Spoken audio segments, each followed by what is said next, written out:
You have been waiting for the same prayer to be answered for 3 years. Not 3 weeks, 3 years. You fast. You tithe. You show up every Sunday. You lead others in worship with hands raised and eyes closed and genuine tears on your face. And none of it is fake. That is the part that makes this so confusing. Your faith is real. And the silence is also real. You have watched people around you receive what you asked for in the exact season you asked for it. People who seem less consistent than you. People who came to faith after you. People who have openly told you they barely prayed that month. You have never said this out loud because it sounds like bitterness and you refuse to be bitter. But tonight, alone, after everyone else has gone to sleep, the thought surfaces fully for the first time, and you cannot push it back down. What if I am the problem? You are. Not your faith, not your worthiness, something specific, something you do so naturally that it has never once felt like a mistake.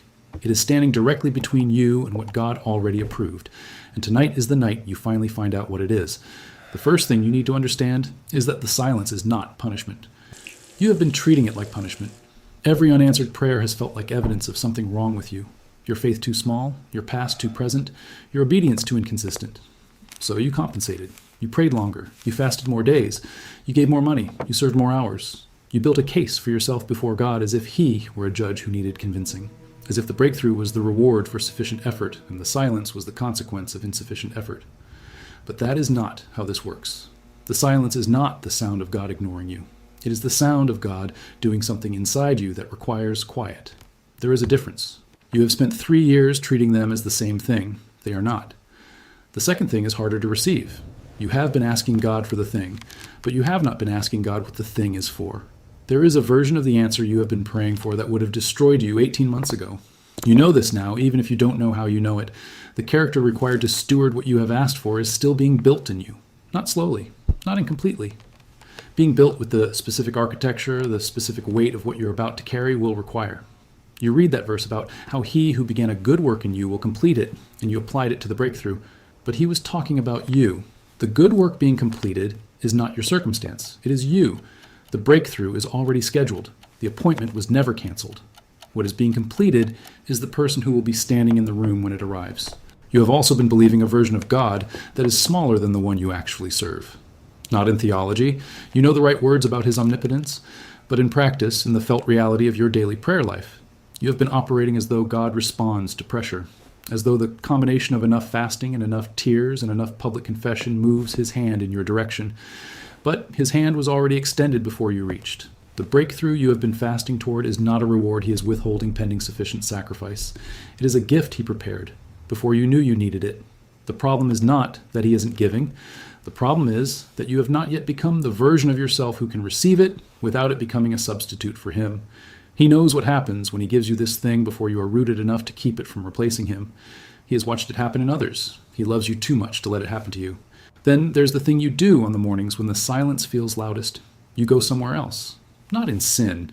You're not doing anything a sermon would rebuke. You go to productivity. You go to strategy. You go to the plan you have built for yourself that sits just beside your faith and looks almost like it is part of your faith but isn't. On those mornings, the prayer gets shorter. The quiet gets shorter.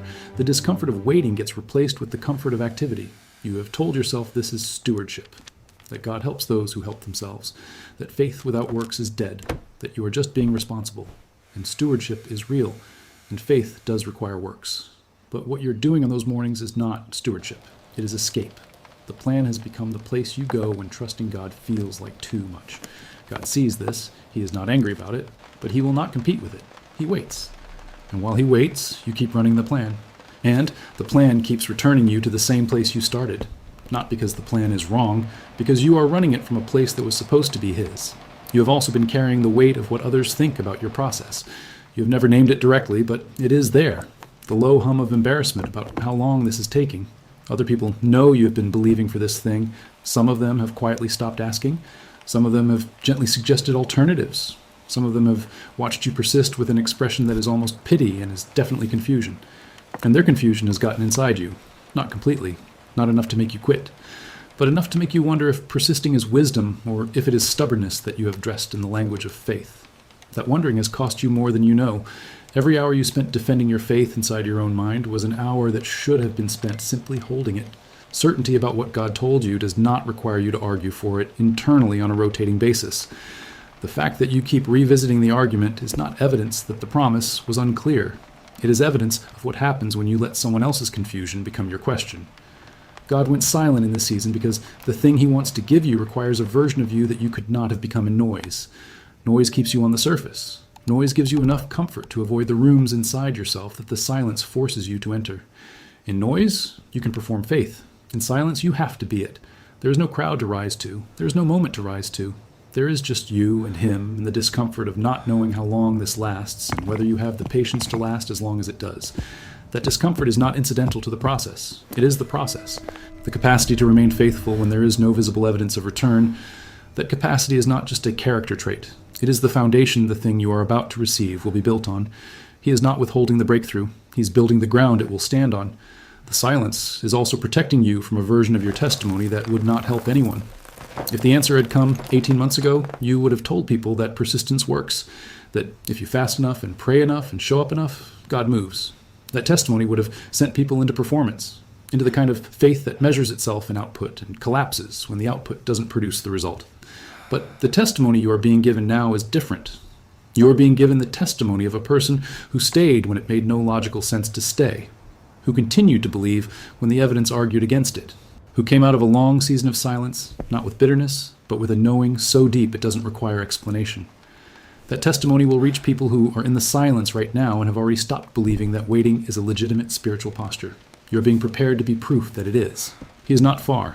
He has not forgotten the date he gave you or the word he planted in you or the night you first felt the certainty of what he promised. He did not forget and then remember and then forget again based on your consistency. He is not that small. You are standing inside the making of something. The silence is not the absence of his voice. It is the sound of his hands working. This is not the end of the story. This is the chapter that makes the end of the story make sense. You will not always understand the method, but the day is coming, and it is coming more specifically than you know, when you will stand on the other side of this season and you will see exactly why it took this long. And you will not be angry about the length. You will be undone by the precision. He knew what he was doing. He has always known what he was doing. The silence was never abandonment. The silence was always love, working at a depth you did not yet have the roots to reach.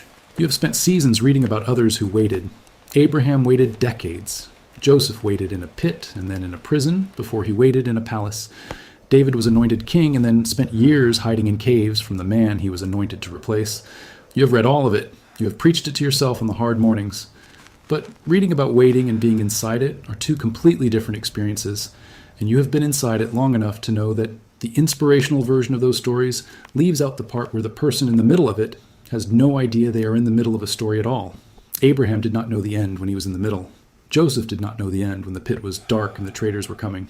David did not know the end when the cave was cold and Saul's army was searching. They knew the promise. They did not know the timeline. That is exactly where you are right now. You know what was promised. You do not know the distance between now and it. And the not knowing is the precise place where faith either calcifies into something hard and religious or deepens into something that cannot be shaken because it has already survived the thing that was supposed to shake it. God is watching which direction you go. He is also pulling you toward the second one. There's one more thing. The prayer you're praying is right, but there is a prayer underneath it that you have not yet prayed. A prayer about surrender so complete that the answer doesn't change who is on the throne of your life. You have prayed for the thing. You have not yet fully prayed for the grace to remain unchanged by the thing, to receive it without gripping it, to steward it without worshiping it, to let it be exactly what he intended and nothing more. That prayer is harder than every fast you have done. It requires you to let go of the outcome in the same breath that you're asking for it. Not as a technique, not because you have been told releasing it is how you get it, but because you genuinely reach the place where his will being done matters more to you than your preferred version of his will being done. That is the prayer he has been waiting for. Not because he makes you earn the answer, but because that prayer is evidence that the work is finished, that you are ready, that the ground is built, that the foundation can hold the weight of what comes next without it becoming the thing that replaced the one who gave it to you. The silence is breaking. Not today necessarily, but the season has a final page and you are closer to it than you have ever been. Stay.